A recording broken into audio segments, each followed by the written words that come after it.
Greetings, Internet. We're here today with Richard Roginger of, what is the name of your company again? Reelectromatics. Hey, in Mm-hmm. Jacksonville, Florida. And what is that based on? It's actually a Doctor Who reference. And you kept that name and you ran with it, and it's Yeah, become a legacy it has. I in the would I area. would definitely go with something more simple, simply because I have to spell it every time I deal with a new vendor. But such is life. But it's now your Mm-hmm. legacy. Yeah. And he is our regional guru tech in Northeast Florida. He has brought in everything that we can back from the dead. This project is a home use only 1980 Williams blackout pinball. Home use only. This has never been anywhere, but the original technology is what's called these horseshoes, and this is the part of the sensors and assembly that they had in there. It worked for its time, but it was really not a great design that they pretty much replaced not too long after that.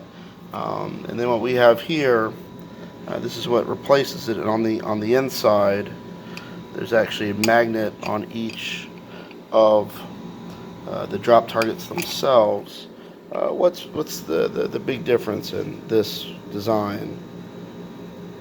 You'd say. Well, I would say number one, it's contactless. You don't have any contacts. It's done with these are reed switches, and it is more reliable. You also don't have as much problems with dirt and grime and adjustment.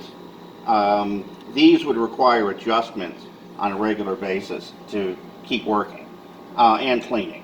And I know a lot of techs at the time would just spray these things down, and that would cause all sorts of problems. You Oh, have to go through and fix what they did. what did they spray it with? Everything from contact cleaner to WD-40. WD-40 is everywhere, Oh, and it jeez. shouldn't be. But back in the day, that was a big thing, and it would always cause more problems. So this pinball in general is a dry system, right? Not always. There are. I would say that the drop targets, this assembly is a dry system. You should have no lubrication, oil, or anything along those lines on any of these surfaces.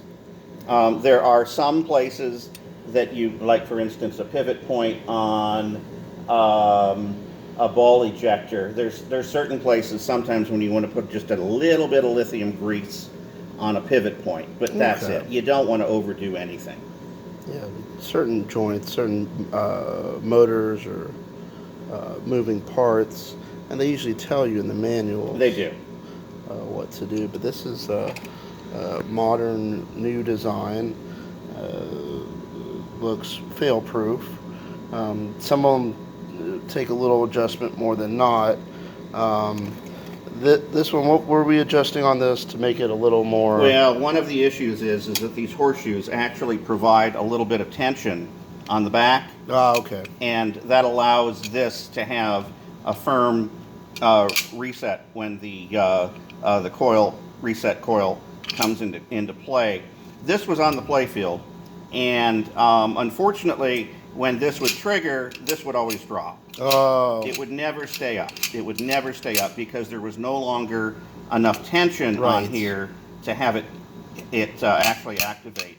I haven't put it in yet, but Fair. what I basically did is these were rounded in here, this nylon, and this could never make a nice firm 90-degree connection between the two surfaces. And at that point, they wouldn't stay up. So I'm going to see what this does. I've dremeled these down and made them flat as opposed to rounded. And it could have been, I don't think the rounding actually came from where. I think if you look at it, it sort of is the way that it was molded It is the mold. originally. And it worked fine with the pressure from the horseshoes back in the day, but with this new system, it doesn't. You will have reset problems. So we will see what happens. We will see what happens here shortly. Since this game was not on route, it's home use only, relatively light play over the past 40 years.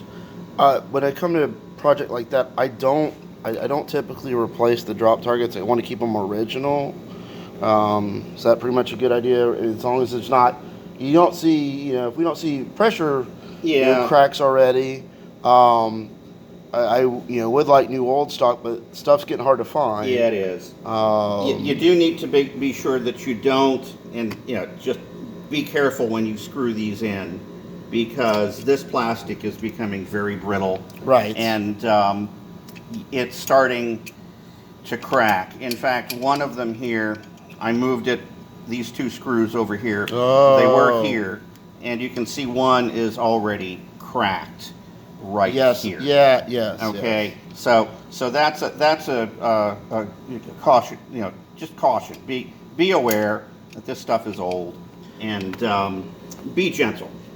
And this is the phenomenon that's been going on with the Alltex and everything making new boards, because you couldn't find new old stock, and you won't run. It's like I tell people, nobody has a 40-year-old computer, nobody has a 40-year-old TV usually, so you want to replace things when they make sense, and then eventually this will be a 3D printed item. Eventually, a lot of these things, I've seen 3D printed drop targets. I don't really trust it all just yet for the fill rate.